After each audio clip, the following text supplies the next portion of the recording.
Cowboy bathed in the wrong river. Apache chief.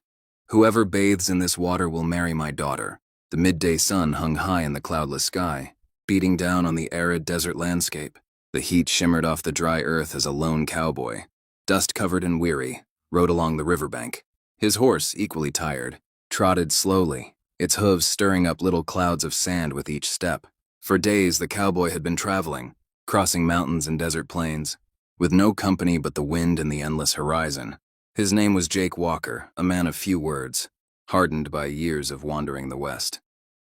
He wasn't one for towns or saloons, preferring the solitude of the open plains. His only goal was to escape the ghosts of his past, but the desert was unforgiving, offering no answers, only more questions.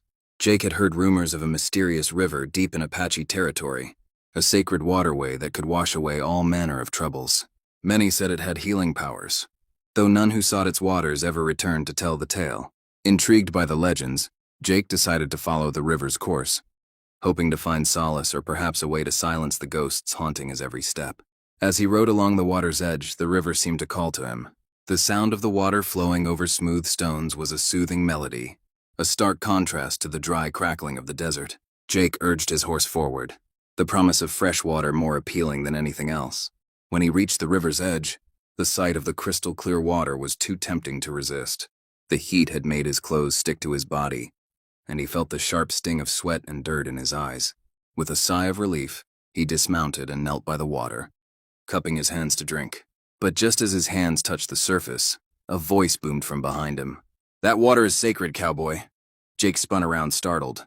Standing on the opposite bank was an old man, his long gray hair braided down his back, and his clothes, fringed and adorned with beads marking him as a chief of the Apache people.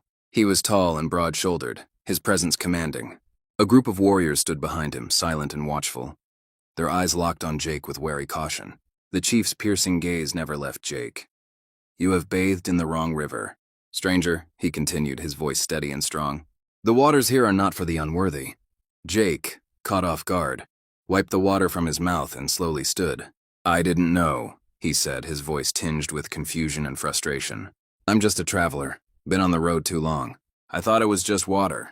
The chief stepped forward, his gaze unwavering. "This river is sacred to my people. Only those who are chosen may bathe in it. The waters will grant their wish, but at a cost." Jake furrowed his brow. "A cost? What kind of cost?" The chief's face remained stern. "It is not for me to explain, but I can tell you this, the river has a way of binding people to what they least expect." Jake was silent for a moment, processing the words. The heat of the day seemed to intensify, the air thick with tension. He opened his mouth to speak, but before he could say anything, the chief's voice rang out again. "Since you have bathed in these waters," the chief said, "the river has claimed you. You have made a pact with it, and as such you must honor it." The warriors behind the chief stirred, murmuring among themselves, their eyes flickering to the young woman standing beside the chief. She was beautiful, with long, dark hair cascading over her shoulders, and her face, though stern, held a certain grace. She wore a simple yet elegant beaded top and a short skirt made of leather, a proud symbol of her heritage. Jake glanced at her, and for a brief moment their eyes met. The weight of the chief's words hung heavily in the air, but it was the woman's gaze that seemed to linger in his mind. Something about her eyes made him uneasy, yet curious. The chief cleared his throat, breaking the silence. "As part of the pact, you must marry my daughter." Jake blinked in surprise, unable to process the words immediately. "What, marry?" he stammered. "I didn't ask for this. I didn't want any part of this." The chief's eyes narrowed, and his voice grew even more commanding. "You have bathed in the sacred river. You have broken our ancient laws. There is no turning back now. The river chooses, and its will must be obeyed." The words echoed in Jake's mind as he looked back at the woman, the chief's daughter. She stood motionless, her expression unreadable, yet her eyes spoke volumes. He could see no resentment in her gaze, only acceptance. Still, the thought of being bound to this tribe, to this life, seemed impossible to him. "Your wish may have been granted, but it comes at a cost," the chief repeated. "Now you must face the consequences of your actions." Jake's heart raced, his mind spinning with confusion and fear. He didn't know what to do. He didn't belong here, not in this sacred place, not among these people. Yet the weight of the chief's words bore down on him. And he knew that defying the river's will could bring consequences, far worse than marriage. And so Jake stood there, caught between the ancient forces of fate and the life he had always known. The days that followed were a blur of confusion and acceptance. Jake spent his time in the Apache camp, unsure of what to make of his situation. The chief's daughter, named Naya, would often pass by him, her gaze distant and unfeeling. There was a sense of responsibility on her shoulders, one that was passed down through generations, as though the marriage was her duty, not her choice. She had known this moment would come, just as the chief had known. The river had chosen, and the pact had been sealed. Despite the tension between them, Jake couldn't help but feel a strange pull towards Naya. There was something in the way she carried herself, a quiet strength that reminded him of the wild landscapes he had roamed. She was not the damsel in distress that he had expected, but a woman who had been shaped by her culture, her people, and the river's will. Jake's mind, however, was far from peaceful.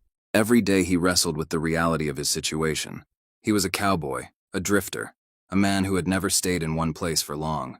And now, he was bound to a life he didn't want, trapped by a sacred river and a promise made without his consent.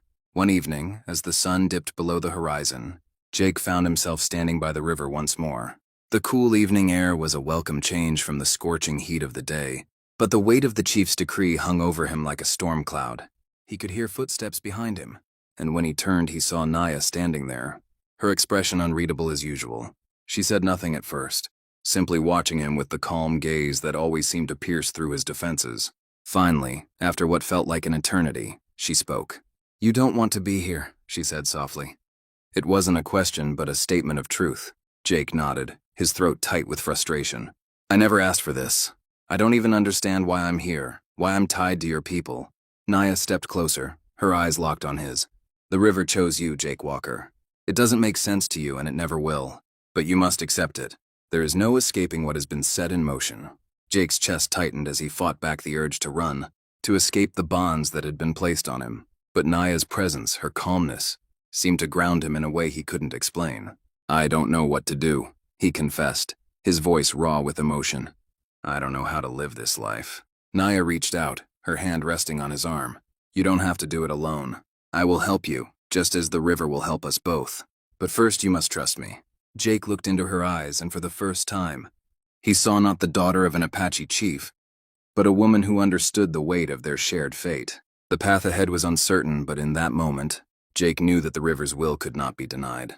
It had brought him here, and it would shape his future in ways he could never have imagined. And so, with a quiet nod, Jake accepted his fate, ready to face whatever came next.